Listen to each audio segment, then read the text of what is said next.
told you guys that I will post videos on YouTube more, and I had every intention going into the new year posting more videos, and I still have every intention, but let me tell you, your girl has been going through it. Actually, we are not even speaking that into existence. I have not been going through it. I have actually been really, really good lately. I have just been in this season of like rest and reflection, and it has just been so comforting to my spirit. Because I am typically like, let's go, we got to do it, get to the bag, get to just being productive. And I feel like God has just been like, right now, I just want you to sit in whatever this is, and really has been cultivating this sort of like, I don't know, expectancy, I guess I should say. Like, I don't know what it is, which is fine.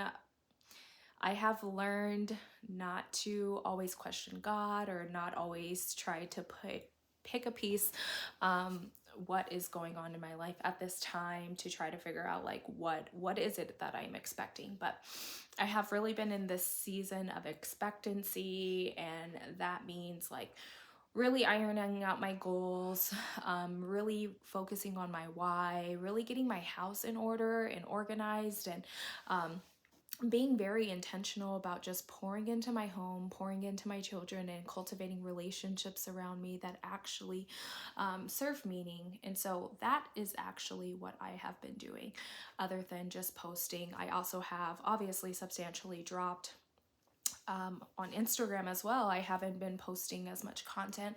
I have been very active in my stories because I still try to show my presence, but also like interact with people as I can. But there has been just a moment where I have just like really pulled back, and have been resting. But which is fine, right? Like, at least I am not experiencing depression, which is pretty typical around this time of year. I really fall into a deep depression, but I knew that the season was approaching. So in the beginning of fall, I actually started creating this very solid routine for myself.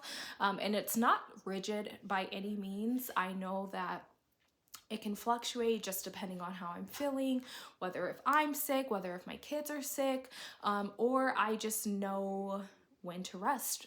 And I think that's just about having some sort of awareness with myself and my body, is like, I know when to rest, I know when to stop, and I know when to just kind of be in the flow rather than feeling like I'm doing. So that has just been what's going on in my life. But I actually did want to just really jump on here. I, like I said, I have been doing really good. But I feel like God had been speaking to me about a mask, and not the typical mask that you think of, like, oh, they're a completely different person, but more so in a sense, a mask that we put on when we're telling ourselves that we are okay or we're not okay.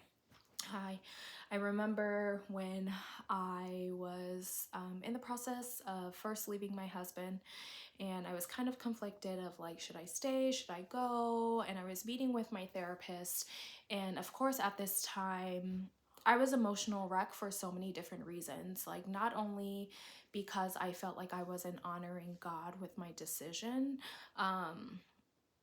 I was very conflicted because I genuinely do believe in the family. And I wanted that for my kids. I wanted them to grow up in a two-parent household, but unfortunately God just had other plans, which is fine.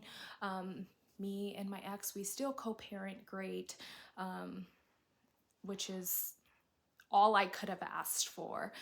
And I prayed for so much that we could just be cordial, that my kids won't be influenced by our separation, aside from experiencing two different homes. But we actually do have a really good co-parenting relationship. But I was sitting with my therapist, and I remember being so upset because I kept feeling like I needed to put on a brave face all the time. I remember going to work and people would be like, hey, how are you doing? And I'd be like, I'm okay. Like, I'm doing great. And I remember sitting there so conflicted by constantly telling everybody that I was okay, that I felt like I needed to be okay. So I was like powering through my day. I was avoiding my emotions. I wasn't really focusing on what I was experiencing during this separation because I thought I had to perform for others. I felt like I had to wear this mask. But most importantly, I felt that if I actually was true to myself and honest with myself about how I was feeling, I would crumble. And because I felt like I needed to be strong, like not only for myself, but for my children, there was me completely avoiding what I was feeling. And so I was so upset that people constantly use like, how are you doing as another form of high rather than actually taking the time to figure out actually how someone is genuinely doing. And don't get me wrong, I do the same exact thing. Like, I'm at the grocery store and someone's like, oh, how are you doing? I'm like, I'm great, how are you? And then they start telling me their whole life story and I'm just like, girl, we did not come here for that. I came to get my groceries. I want to check out. I don't have any more time to spend sorting this stuff out. Like, I don't need time for the vomit.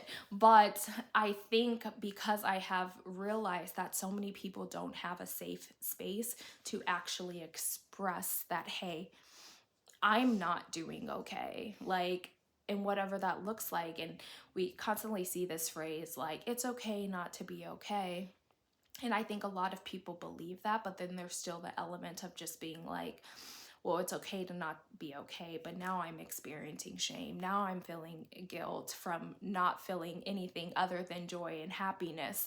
And so I had to not only be real with myself of what I was experiencing in those moments and really genuinely being okay with not being okay. And that looked like me not trying to rush the process, me not trying to find some sort of distraction in order to make myself better. It really genuinely meant that I had to sit and be uncomfortable with whatever I was feeling, knowing that eventually it would pass.